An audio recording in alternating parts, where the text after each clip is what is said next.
ayos. Dayon mo ato mo sa yang boot. Kasagaran ang suwat gid dira boot na sa kanang advance main boot. Ato ni wala lahi mo nga board so mula na ta dire. Boot priority. Kani priority mo ni change.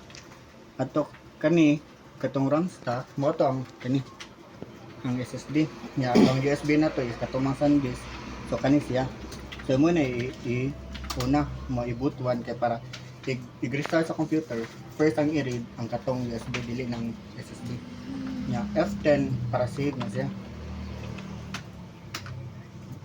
save and exit so i-restart nga yan ang i-read lahos ang katong ng USB no sa man niya katong 20 no so Windows 11 naman akong gibutang kung kato ko isa ka USB mas multi boot dagan ang dito na 7 naman na Windows 8.1 so kanara i-enter na normal then mag-proceed na siya og para siyang reformat kung bagong PC same buhaton anara reformat kung karaan na niya, kabantay mo lag naman akong kuan. Kasagaran na may mga virus, mga worm, mga malware, mo na i-reformat.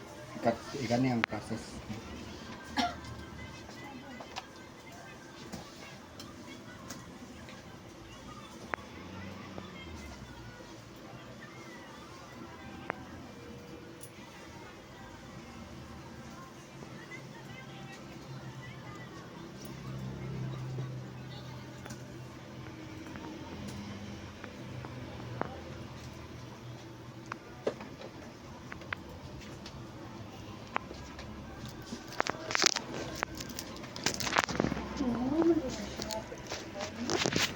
Na dire kanang wala na tanim mo gaw sila pero live man nga version ng Windows 11 na akong gi-download so man yung kapilian kag language nya English no kumauta ni dapat ang mga igawa sa OS ika-reformat kanira na sa Laos ayaw lang gina United kanang kingdom kay ang keyboard mo usab ang function kani ang bisag-at kay katunang double quote din oh my god so the United States na siya yeah.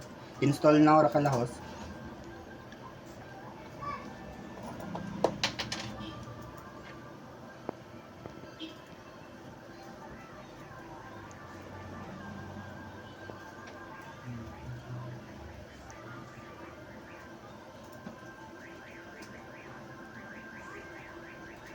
dire accept ra ka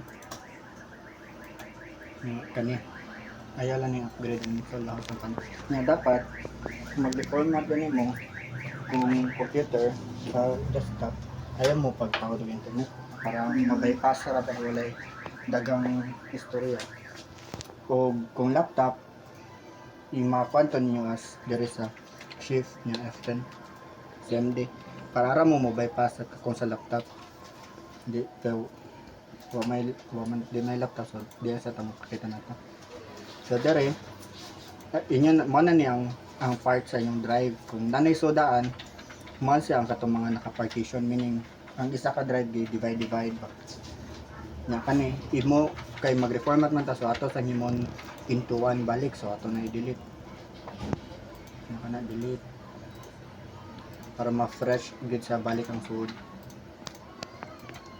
gana na automatic na ang pan kasagaran sa una dago man ang hard drive katong anak ko yung hard drive o SSD ang hard drive ila na arin nila i-partition meaning i-divide daan arin sa ninyo magkuhan sila example mo yung total ila ra nang i-divide na nila so 1 to 2 pa na lang kasagaran sa una 500 or 1 tera man para nila divide pero pwede ra sa kasasud na sa computer ika human nag-run pwede sa kaditor ka mag-partition nara sa settings so mo next lang kalahos nya automatic na mag himo na sa OS mo man loading total na mo man so take time pabuton lang lagi na sa pang reformat sayang na jud ang imo ra jud ang oras ra gid ang magpaabot ba maray makadugay Kung ikaduha ka kung moingon ang customer or kamo, inyong personal,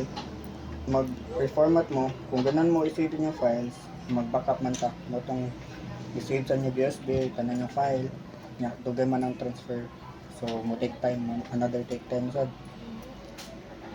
Pero kahuman sa dato, ika-restore na sad, another time na sad, mana ato ra mo mapatay sa oras.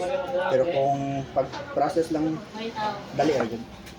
Dali ra mag-assemble, dali ra mag-format, export tayo. Kami sa nasa mga pabalente, kung yung pamilya mo, wala, nagpagpa mo, pero ito di mo buon, mo under man dira, pero may display.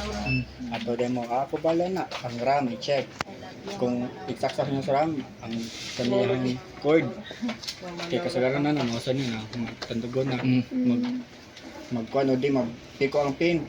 Naman siya mag-color coding sa dato, kung ang pin, money nga color, kung mapiko na, igana nyo, blue na lang na ang siga. Blue while igani ba bluish. So dapat kanang precise sa yung pagtawad deliver. Mabali-bali siya ba no iko. Kana sabtay gana pidi na demo manghugasan yung balay kanang sa mga plato manlaba magtabas ni mama maghayay ano kay taas man ibalik ninyo napamnas mga 80% at least double, di ba? Nakabuhat mo, nakatabang mo. Nakikinig-silig, trapo-trapo. Para good manners and right conduct. Android product.